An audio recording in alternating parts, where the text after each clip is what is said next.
एकदम रेडी हो गया है और फेस वॉश साबुन को रख रहे हैं बैग में। चलने की पूरी तैयारी है। हम लोग निकल चुके हैं। किसके लिए निकल रहे हैं? परीक्षा देने के लिए। क्या चीज का? बीपीएससी का। क्या बात है। क्या हम लोग रूम को छोड़ रहे हैं? रूम का छोड़ रहे हैं। बेहतरीन छोटे छोटे कदमों से चल कर आ रहे हैं। चलिए, ये सामने देखिए कितनी अच्छी मंदिर बन रही है। और इसकी खासियत ये है, मंदिर बन रही है लेकिन बगल में पुस्तकालय भी बन रही है। गौर कीजिएगा इस बात को। देखिए ये मंदिर है और उस तरफ दूर में पुस्तकालय बन रही है। तो ये दोनों का कॉम्बिनेशन बहुत खूबसूरत होता है। जल मंदिर के गेट पे हैं। चलिए अब पवन भैया दिखाएंगे जल मंदिर। चलिए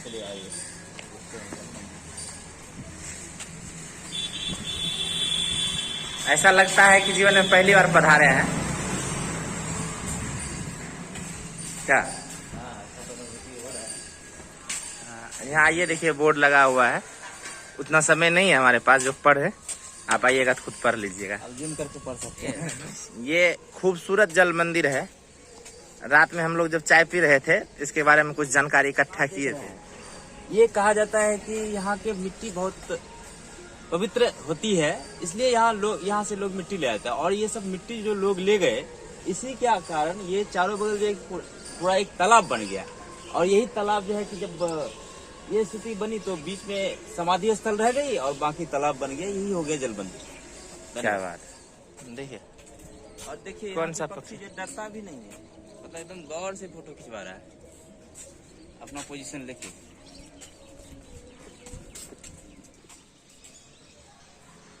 खूबसूरत नजारा देखिए, ऊपर से पक्षियों का सैलाब भव्य दर्शन है। ये एकदम मार्बल से बना हुआ है, पत्थर से। देखिए इस पक्षी के पास उड़ गया। अल्लाह, क्या बात। हम जब भी आए मॉर्निंग में आए हैं, कभी इवनिंग में ट्राई नहीं किया क्योंकि इवनिंग में बंद रहता है, इस वजह से। ये देखिए कितनी खूबसूरती से बनाया गया है।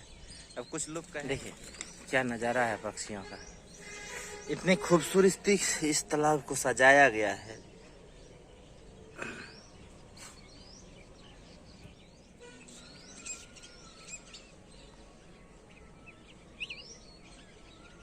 आप जाके मंदिर भी दर्शन कर सकते हैं। समाधि स्थल है ना।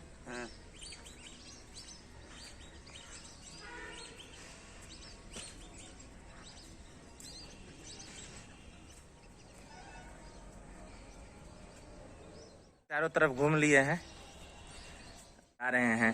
क्योंकि एग्जाम का समय भी हो रहा है और एग्जाम छूट गया तो वो भी अभाव हो जाएगा। फिर सब हैं, अब चल रहे हैं। हम अक्सर कहा करते हैं आप लोगों से कि मंदिर पर ध्यान कम दीजिए और पढ़ाई, पुस्तकालय, इन चीजों पर ध्यान दिए। तो इसका आशय ये नहीं है कि हम धर्म का विरोध करते हैं, मंदिर का विरोध करते हैं।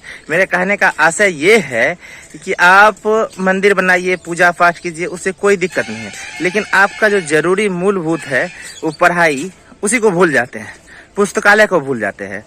लेकिन जब आप मंदिर के साथ साथ पुस्तकालय बनाएंगे, पढ़ाई करेंगे, तो इससे आपका जो विकास होगा वो बेहतरीन होगा। इस मंदिर के अंदर आप देखें, मंदिर खाली पड़ा हुआ था और उसमें क्या एक बच्चे को एक बुजुर्ग पढ़ा रहे थे। तो ये कितनी खूबसूरत नज़ारा है। बहुत के गरीबों के घर में पढ़ाई का जगह नहीं होता है। यदि आप पुस्तकालय बनाएंगे या मंदिर में वैसा स्पेस देंगे, उस तरह का माहौल देंगे, तो बच्चे मंदिर में भी जाके पढ़ाई कर सकते हैं, कोई बात नहीं। इसी के तर्ज पर हमारे साथ हैं पवन कुमार, जो कि एक हाई स्कूल के टीचर भी हैं। और इनसे हम बात करेंगे कि जो यहाँ घूमे कैसा लगा और लोगों को पूजा पाठ साथ साथ पढ़ाई लिखाई दोनों का समन्वय कैसे करना चाहिए।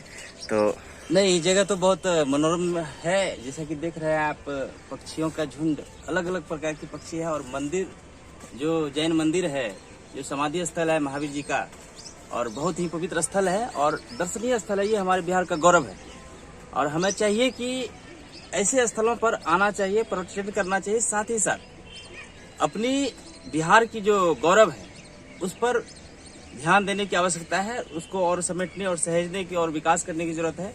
इसके लिए हमें उसके बारे में अध्ययन करना जरूरी है और पढ़ना जरूरी है।